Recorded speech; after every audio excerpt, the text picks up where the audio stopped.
you know. So Right. And so what did they want you to do, to be part of them? Yeah, well, they wanted me to work as a bouncer in their bar, you know, pretty much a doorman, you know, check on things, make sure everything was going cool in the bar. Right. Watch the members as they went outside, because a lot of them, you know, would go out in the back and they'd, you know, get high out there. So I'd go out the back door and just kind of stand guard, make sure there was nobody bothering them when they were out there. That's pretty much it. I was, you know, bar security. Right. And so for how many years did this go on? Guns, drugs, bicycle gangs. For how many years did this go on? About 25 years. 25 years. Yeah, about 25 years. And for all these years, were you ever afraid that one day the police or the cops would apprehend you? It was part of the game, part of life, you know. Right. If you get bagged, fine. If you don't, you're lucky. Yeah. You know, but there was no fear attached to it at all.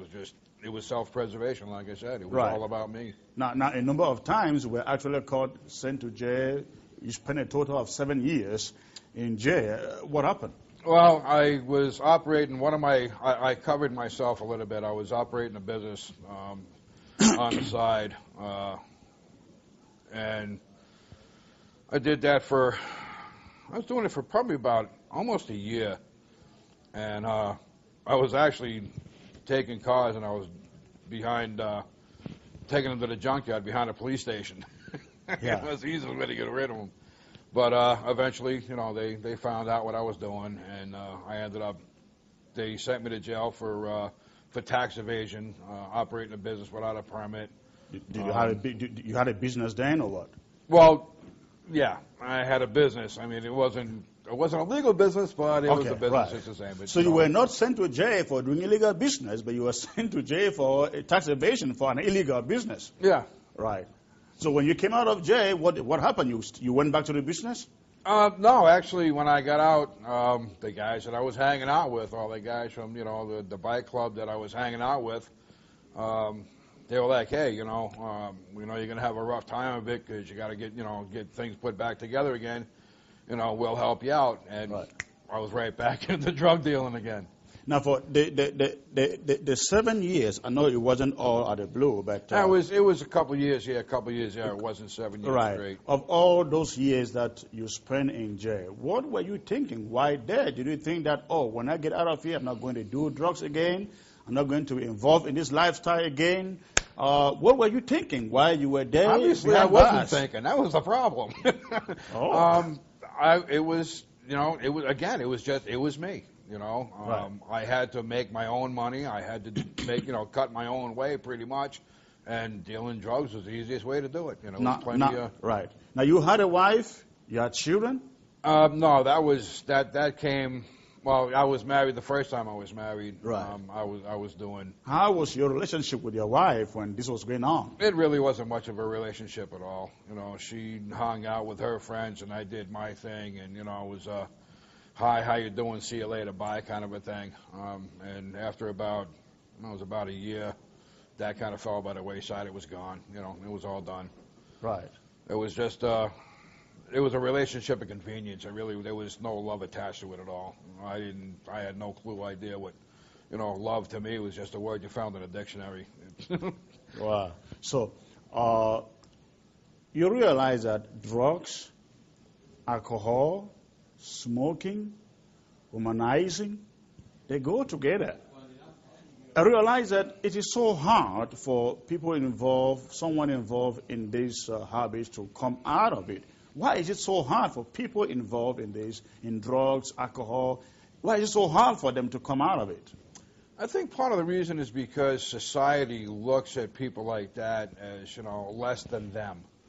You know, they're a drug addict. You're only gonna rob you. They're only gonna steal from you. They're only gonna do all kinds of rotten things. So society themselves, they push people like that away. You know, instead of looking at them and trying to find out what it is about them that's causing them to do these kind of things, they just kick them to the wayside. You know, don't bother me, go away. Right. You are watching live today with Chris Anno. We are going to take a short break. When we come back, Charlie is going to tell us how he came out of his lifestyle of drugs and gangs. Don't go away. We'll be right back.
Welcome back. This is Live Today with Chris Anu, and I have a special guest here in the studio with me, Charlie Hirt, who has lived a life of drugging, and today God changed his life, and he is here to share with us what God has done in his life. And remember, this is a live show. You can call in and ask a question or make a contribution on the show. Charlie, I want to ask you, you spent over 20 years in this lifestyle.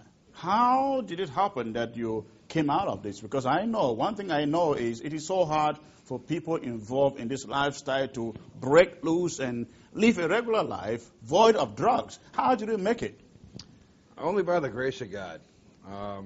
When I actually walked away from the cocaine dealing, I woke up on a Saturday morning.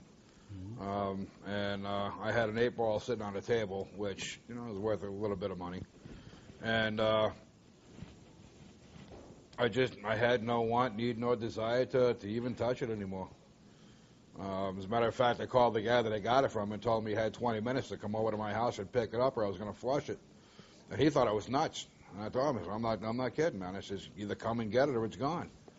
And he came and picked it up, and I told him, I said, you show up on my table, on my doorstep with any more of that stuff, I'll shoot you myself. Right. And that was the end of that. The marijuana smoking took a little bit longer. That was kind of that was a comfort zone kind of a thing for me. Right. Things would start piling up, and you start having, just problems would be kicking around, and so you just, you sit back, you pack a bowl, and you catch a buzz, and you sit back, and, take a breather, and, go about your business. So when you decided to stop that, you had not yet been to the church. You were still a regular guy out there. It wasn't as a result of you being to the church and being prayed for, or it just came out of an instinct for you to drop that lifestyle. The coke, yeah. The marijuana thing, it took a whole lot longer. Like I said, I was in and out of the church, kind of playing the game, so to speak. Hanging out with the church people, and trying to see where I was going to fit in. Right. I went to a Catholic school when I was a kid, so as far as I was concerned, God was this big joke. It was like some guy they talked about, and just pray to him and he'll help you out. And I had so much of that, I was like, that ain't happening. But the more I spent around the Christian people in the church that I was going to, right. I actually started feeling guilty about the stuff I was doing.